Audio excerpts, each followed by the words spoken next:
Bonjour à toutes et à tous. Heureux d'être avec vous.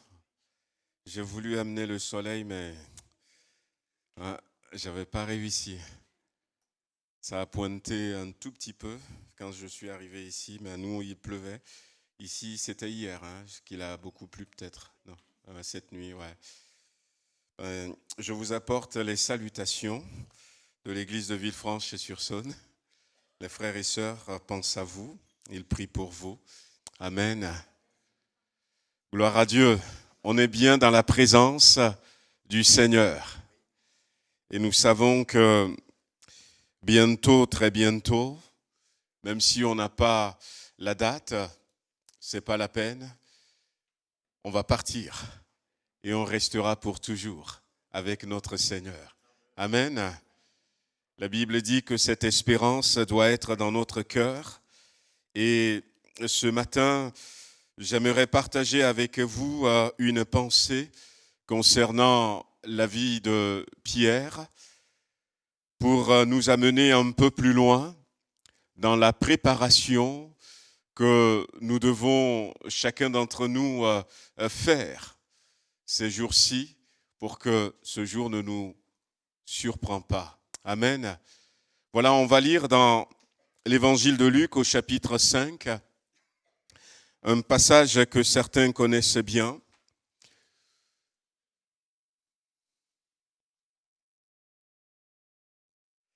C'est bon, il n'y a pas de... Alors, à partir du verset 1er, comme Jésus se trouvait auprès du lac de Génézareth et que la foule se pressait autour de lui pour entendre la parole de Dieu, il vit au bord du lac 2 barques d'où les pêcheurs étaient descendus pour laver leurs filets. Il monta dans l'une de ces barques qui était à Simon et le pria de s'éloigner un peu de terre. Puis il s'assit et de la barque il enseignait la foule. Et lorsqu'il eut cessé de parler, il dit à Simon, « Avance en pleine eau et jetez vos filets pour pêcher. » Simon lui répondit, « Maître, nous avons travaillé toute la nuit sans rien prendre.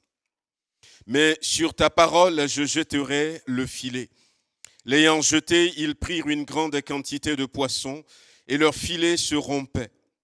Ils firent signe à leurs compagnons qui étaient dans l'autre barque de venir les aider.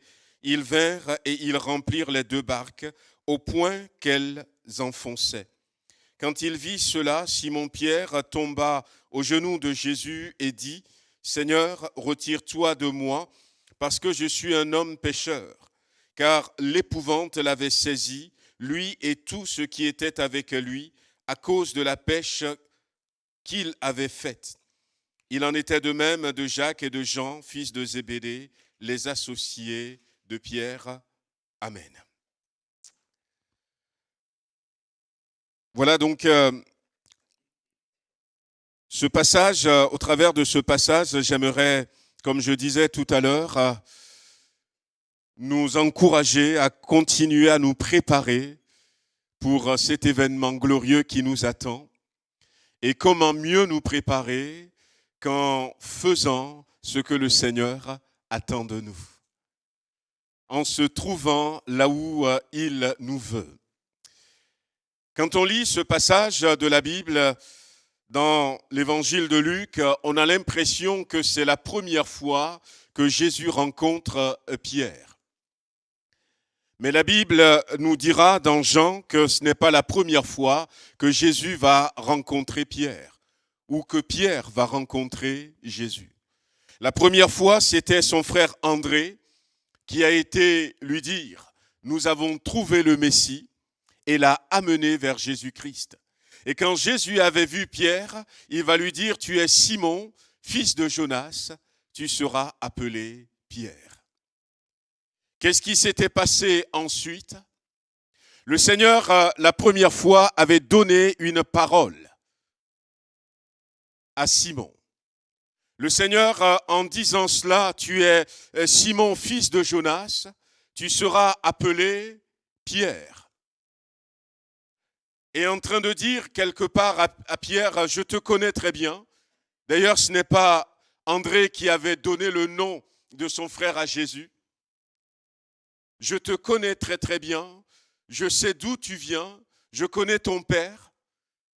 Autrement dit, je connais ton parcours, je connais ton passé et je connais aussi ton présent. Mais j'ai un avenir pour toi. Amen. J'ai un avenir pour toi. Si Jésus vient à notre rencontre, c'est parce que Jésus a quelque chose pour chacun d'entre nous. Et nous allons voir que cet homme, Pierre, Jésus va le prendre. Et plus tard, on va le retrouver dans la Bible. Il va devenir le grand apôtre qu'il était devenu. Il n'a pas été à l'école comme certains parmi nous.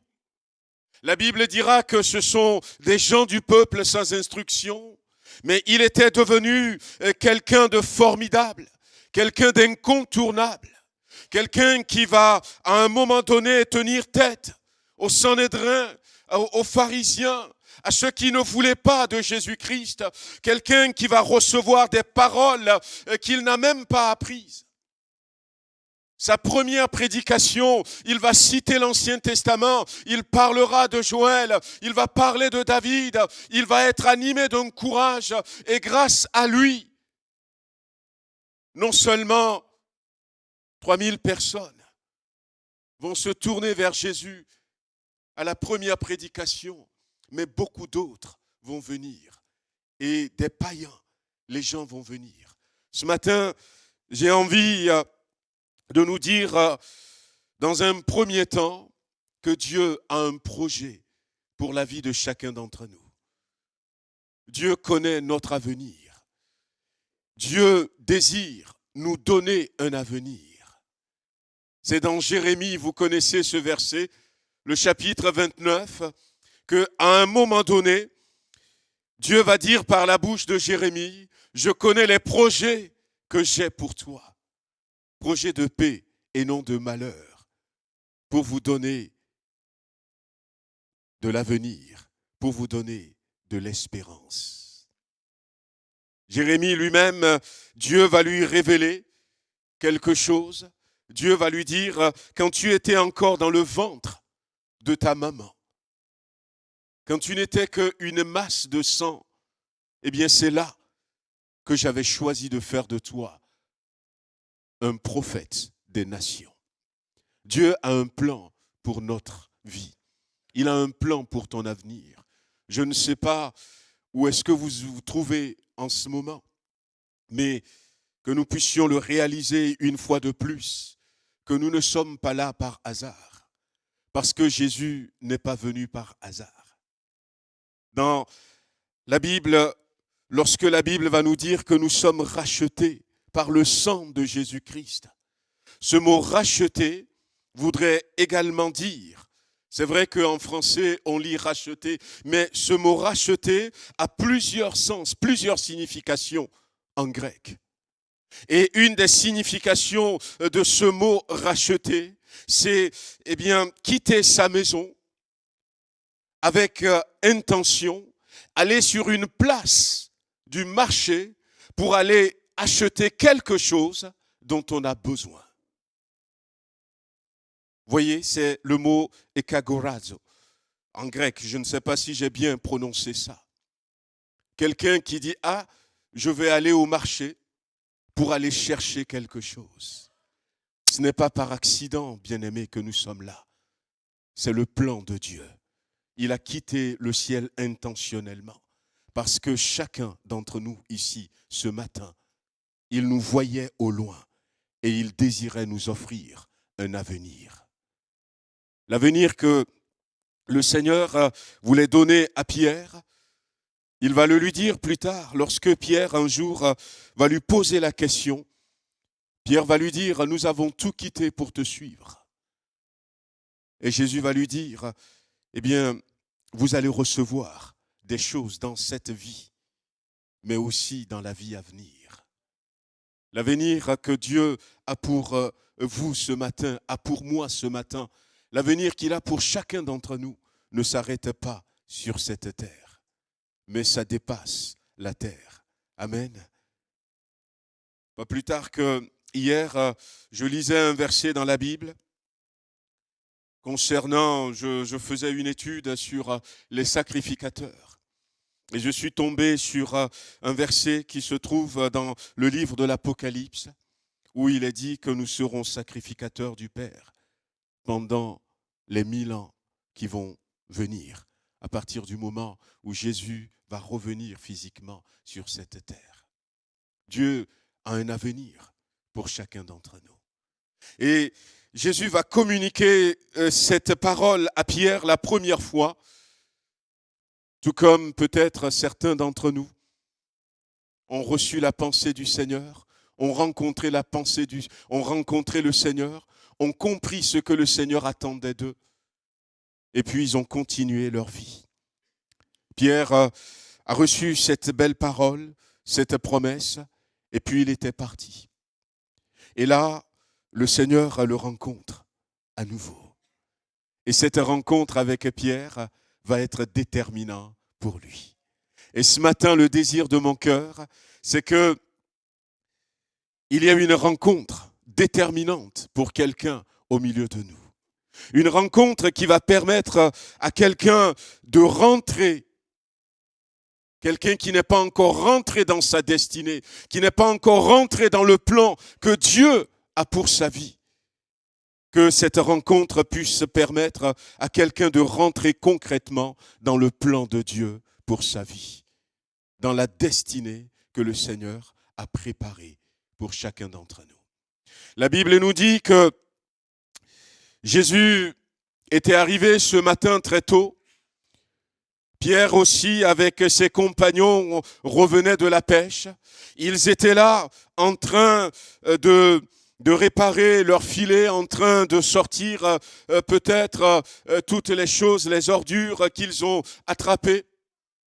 Et là, la foule était avec Jésus-Christ et puis Jésus était monté dans la barque de Pierre. Jésus était monté dans la barque de Pierre. Et quand Jésus était monté dans la barque de Pierre, Jésus va lui dire, « Éloigne-toi un peu de la terre. » C'est à partir de là, que le changement va commencer pour Pierre. C'est à partir de là que le retour dans sa destinée, le retour dans ce plan, ce projet que Jésus a pour lui va commencer. Je ne sais pas combien d'entre nous ici ce matin pourront dire, eh bien, Jésus est dans mon cœur. Jésus est dans ma barque. Jésus est dans ma vie. C'est vrai que c'est une parole qu'on peut adresser à quelqu'un qui est au milieu de nous ce matin pour la première fois. Quelqu'un qui ne connaissait pas Jésus-Christ. C'est des messages qu'on peut apporter dans l'évangélisation en disant « Il faut que vous ouvriez votre cœur, que vous donniez votre vie à Jésus-Christ, que Jésus soit là dans votre vie. » Ça commence par là. Ça a commencé pour plusieurs au milieu de nous, par là. À partir du moment où nous avions compris en disant « Seigneur, eh bien maintenant je te donne ma vie. Maintenant viens dans mon cœur, viens dans ma vie. Prends possession de mon être entier. » Voyez-vous, aujourd'hui on peut venir à l'église. On peut même être à l'église dans nos salons en regardant sur les écrans. Mais c'est une chose que de venir à l'église. Et c'est une autre chose que de dire maintenant, eh bien, je laisse Jésus rentrer dans ma vie. Et j'ai envie de m'arrêter un peu sur ça parce que ce n'est pas simplement des paroles légères.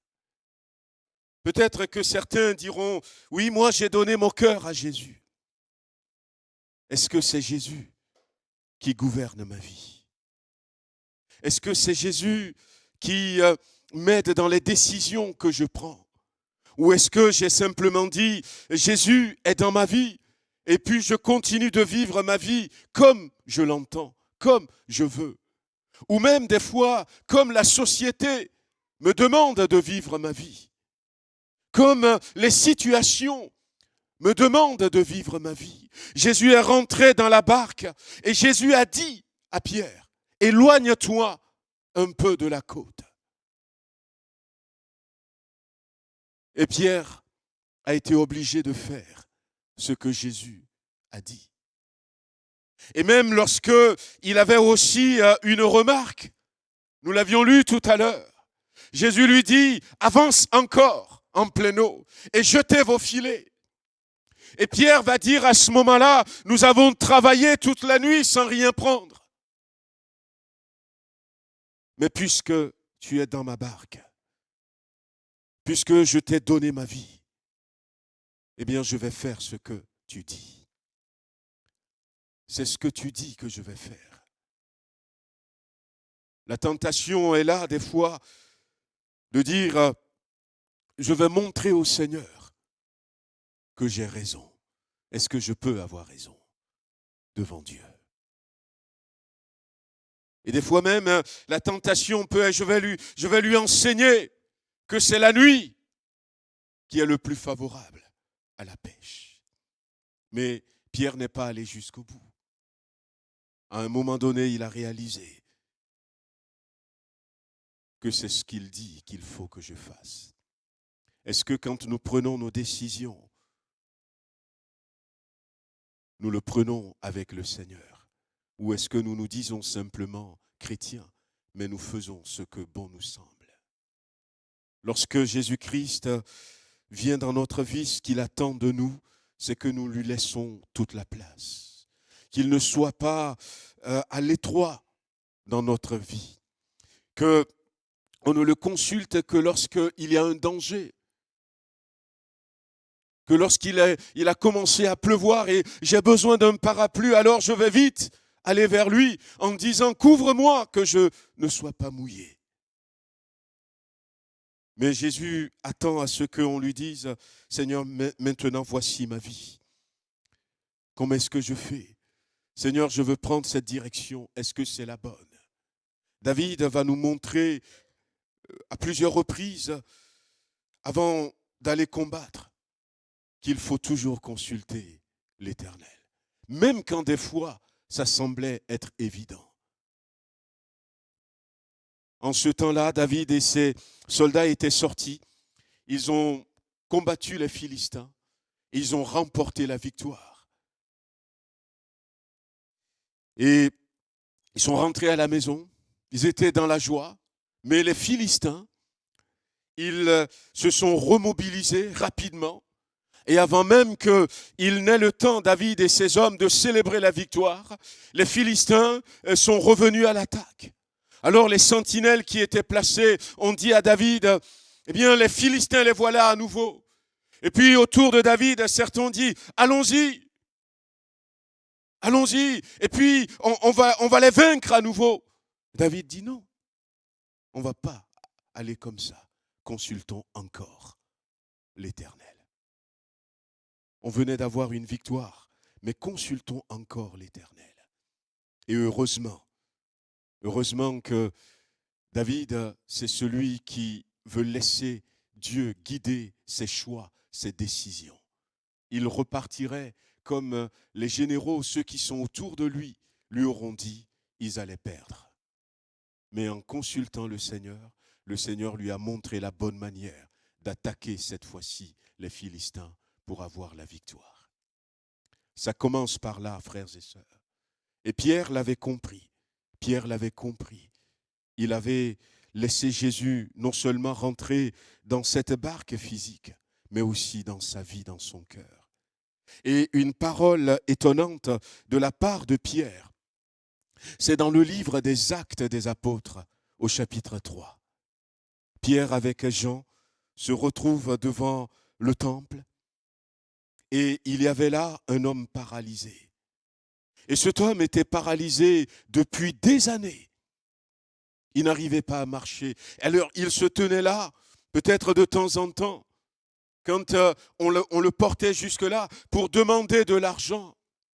Et alors que Pierre et Jean allaient rentrer dans le temple, cet homme va leur demander de l'argent. Et Pierre va se tourner vers cet homme et va lui dire « Regarde-nous, regarde-nous ».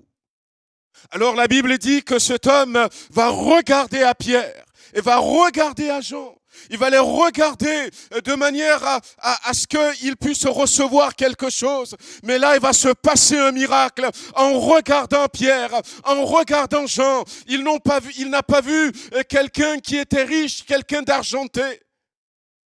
Mais il s'était passé quelque chose. Il a dû voir ce Jésus qui était là, dans la vie de Pierre. Parce que juste après, Pierre va lui dire, et on aurait pu traduire ça comme ça, tu as vu que je n'ai ni or ni argent, mais ce que j'ai, je te le donne. Au nom de Jésus-Christ, lève-toi. Quand les gens me regardent aujourd'hui, qu'est-ce qu'ils voient? Un jour, je voyageais avec un pasteur aux États-Unis, et puis ce pasteur avait une mallette à la main, et arrivé à l'aéroport de Los Angeles, et les douaniers, il était habillé, c'est un Africain du Nigeria, boubou et tout, avec chapeau, tout ça sur la tête. Et je ne sais pas quelle est la pensée comment l'appelle-t-on, des douaniers qui l'ont croisé. Et puis ils ont pris sa mallette et tout. Et puis ils lui ont dit, mais qu'est-ce que vous transportez? Alors il a dit en anglais, Dieu. Alors, il a laissé tomber la mallette et dit, oh, oh, oh, dans cette mallette-là? Et puis, on a éclaté de rire. Elle a dit, non, pas dans cette mallette. Cette mallette, ce sont mes affaires, dans mon cœur. Vous ne le voyez pas? Je suis pasteur. Ah, allez-y. Mais il a eu un peu chaud. Qu'est-ce que nous transportons dans notre cœur? Quand les gens nous voient, l'apôtre Paul ira jusqu'à dire, ce n'est plus moi qui vis, mais c'est Christ qui vit en moi. Pourquoi? Parce qu'à un moment donné, il a invité à monter dans sa vie. Bien-aimés, si nous voulons nous préparer pour ce qui est devant nous, nous avons besoin de veiller à ce que Christ soit là, en nous, et qu'il soit visible. Que notre prière soit, Seigneur, qu'est-ce que je peux faire pour que quand le monde me voit, il te voit toi. Jean-Baptiste dira, il faut que je diminue pour que lui, il croisse. Dans notre village, en Afrique, un jour, il y avait des garçons qui étaient dans un quartier.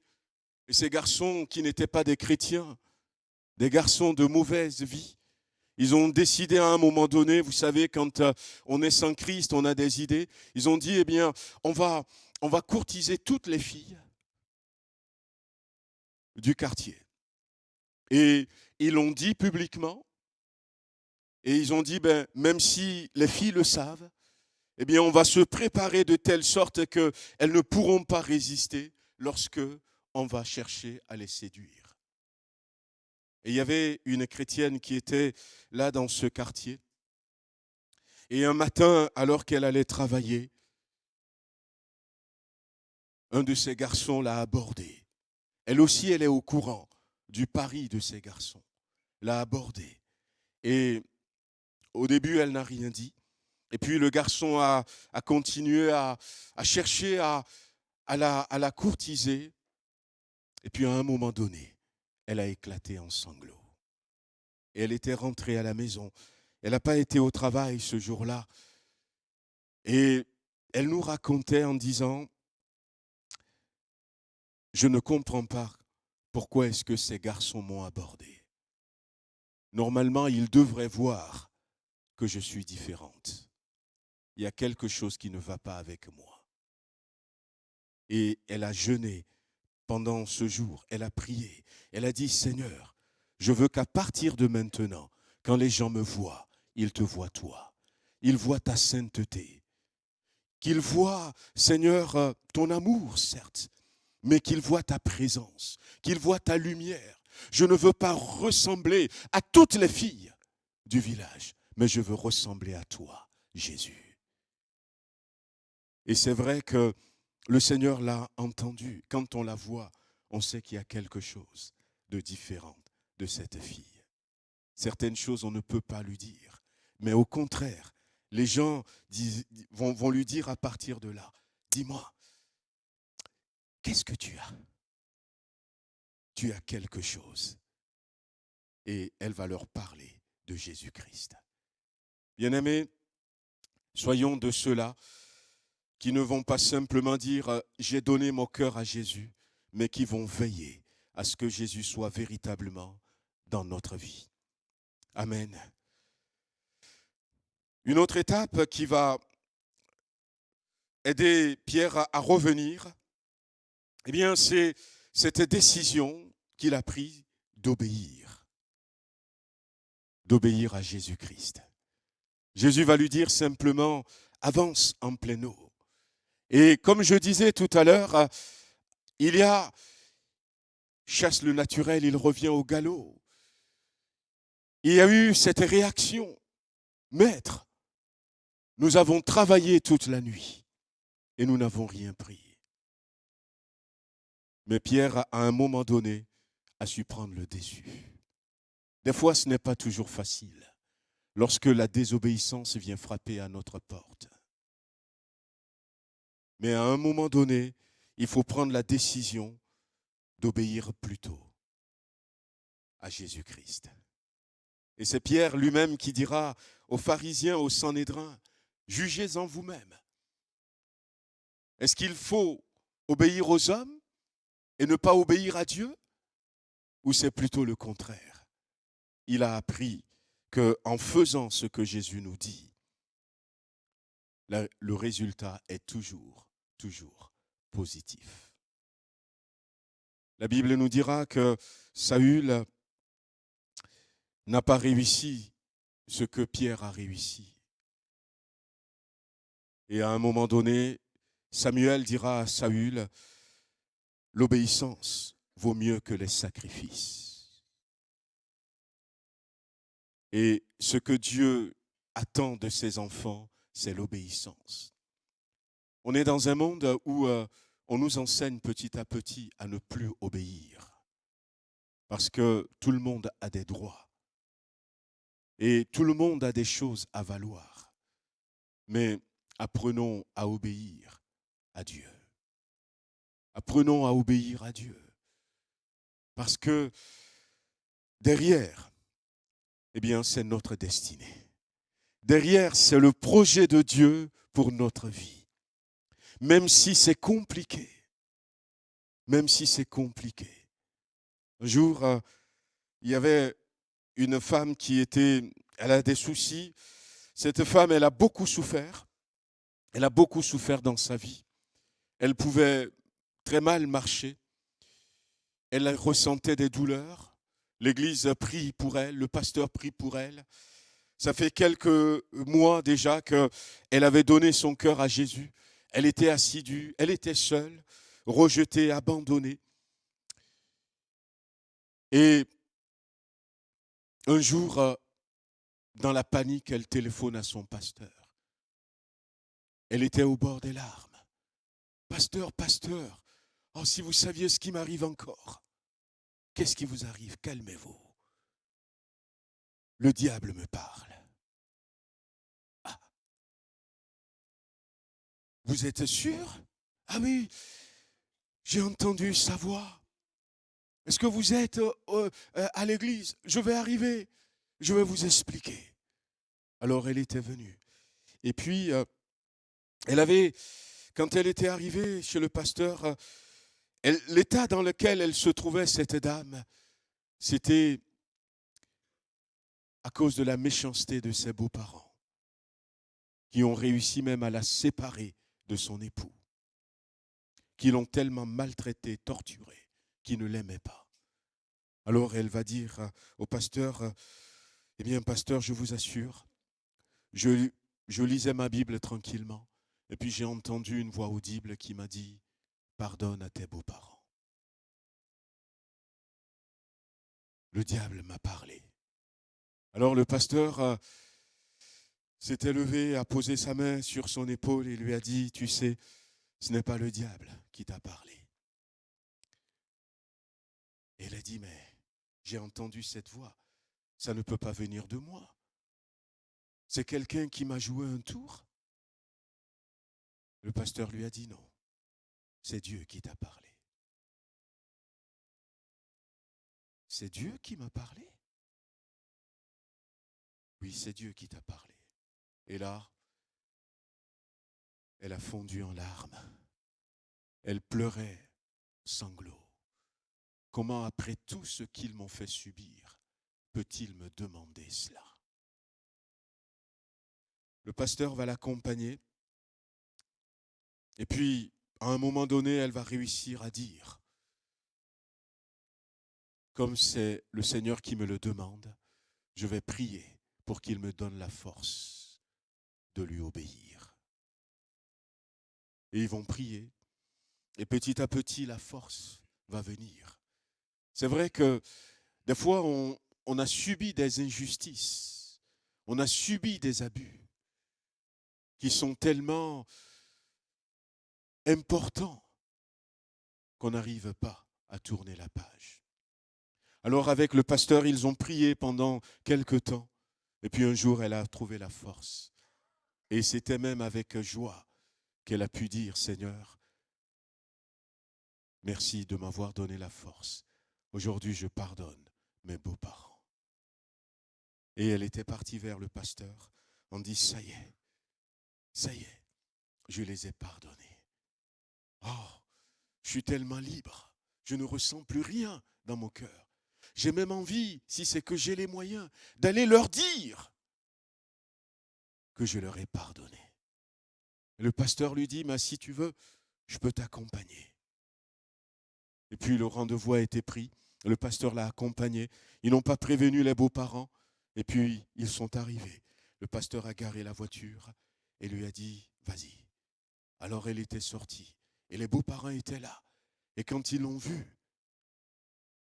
qu'est-ce qu'elle veut faire ici? Mais ils ont vu son visage rayonnant. Il n'y avait pas de colère, il n'y avait pas de tristesse. Alors elle va leur dire, je suis venu aujourd'hui vous dire que je vous ai pardonné tout ce que vous m'aviez fait. Ne vous mettez plus en souci.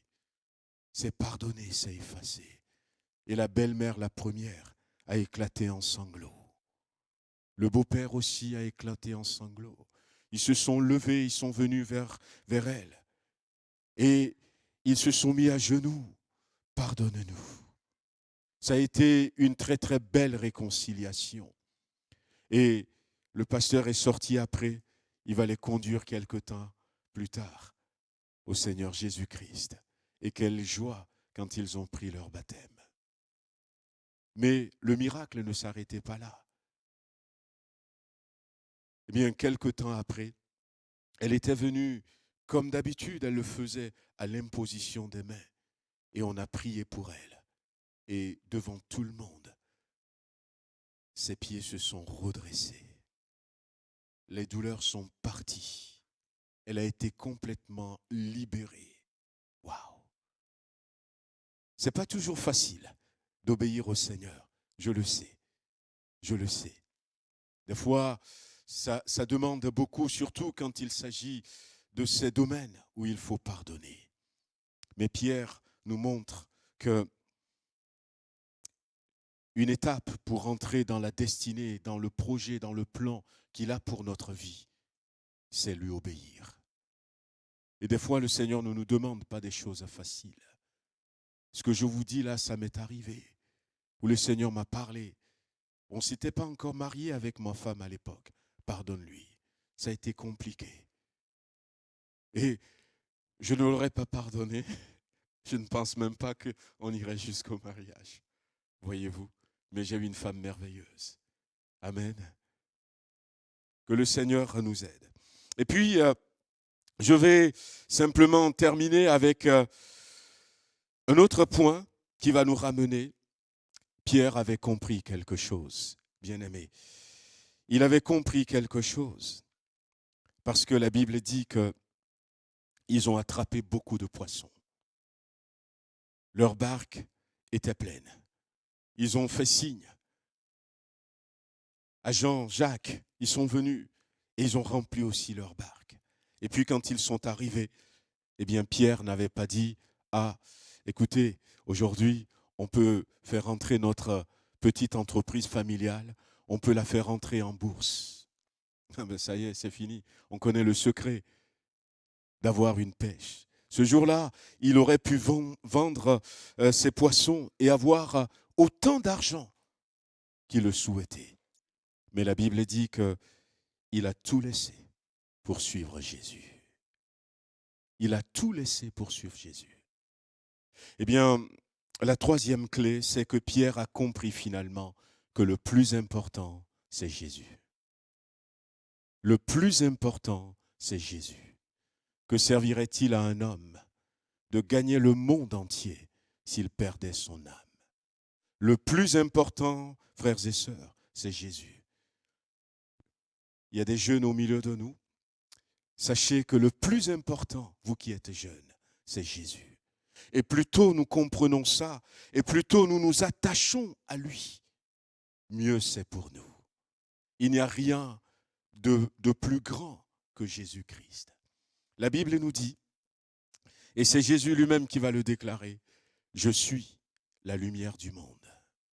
Regardez, le monde tâtonne, il cherche des réponses. Même si on veut prendre les choses de manière factuelle. Il y a eu la Covid, mais regardez, avec les laboratoires, les scientifiques, combien ils ont tâtonné. Ils ne savaient pas, ils ne comprenaient rien au départ. Ils nous ont dit, il ne faut pas mettre un masque, ça ne servait à rien. Et puis finalement, il faut mettre un masque, il ne faut pas faire ceci, après il faut le faire. Et puis finalement, eh bien, ils ont trouvé un vaccin, une dose ne suffit pas, une deuxième ne suffit pas. Et ça, c'est le monde. C'est le monde parce que le monde est dans les ténèbres. Le monde ne voit pas comme Jésus-Christ voit. Il a dit, je suis la lumière. Et quand il a dit ça, il va dire, celui qui marche après moi ne marchera jamais dans les ténèbres. La Bible dira, Jésus va dire, je suis la vérité. Allez chercher la vérité dans le monde. Sur les médias, sur les réseaux sociaux, allez chercher la vérité. Et puis les gens sont confus, sont embrouillés. On ne sait plus quoi croire. Mais la vérité est là. Je suis le chemin sur lequel il faut marcher. Je suis la vie qui conduit dans l'éternité. Jésus dira, je suis le pain du ciel. Jésus dira, je suis la résurrection. Celui qui croit en moi ne mourra pas. Waouh! Quel cadeau il nous fait en s'approchant de nous. Pierre va comprendre ces choses. Il va comprendre qui est Jésus-Christ réellement. Et va dire, le plus important, ce n'est pas gagner de l'argent. Je ne vous dis pas de ne pas travailler. Je ne vous dis pas de ne pas gagner. Mais attachez-vous à Jésus-Christ. Attachez-vous à Jésus-Christ. Suivez Jésus-Christ. Mettez vos pieds dans l'empreinte de ses pas. Dites-lui, Seigneur, c'est toi que je veux suivre. Je veux marcher avec toi. Je veux marcher derrière toi. Je veux aller là où toi tu veux me conduire. Et en faisant comme ça, eh bien Pierre va rentrer pleinement dans sa destinée. Et il va devenir cet homme extraordinaire qu'il était devenu. Cet homme que nous retrouverons, amen, lorsque les moments seront venus. Et Dieu a la même destinée pour l'église de Chambéry. Dieu a la même destinée pour quelqu'un au milieu de nous ce matin. Et la volonté de Dieu, c'est que nous rentrions dans cette destinée avant qu'il ne soit trop tard.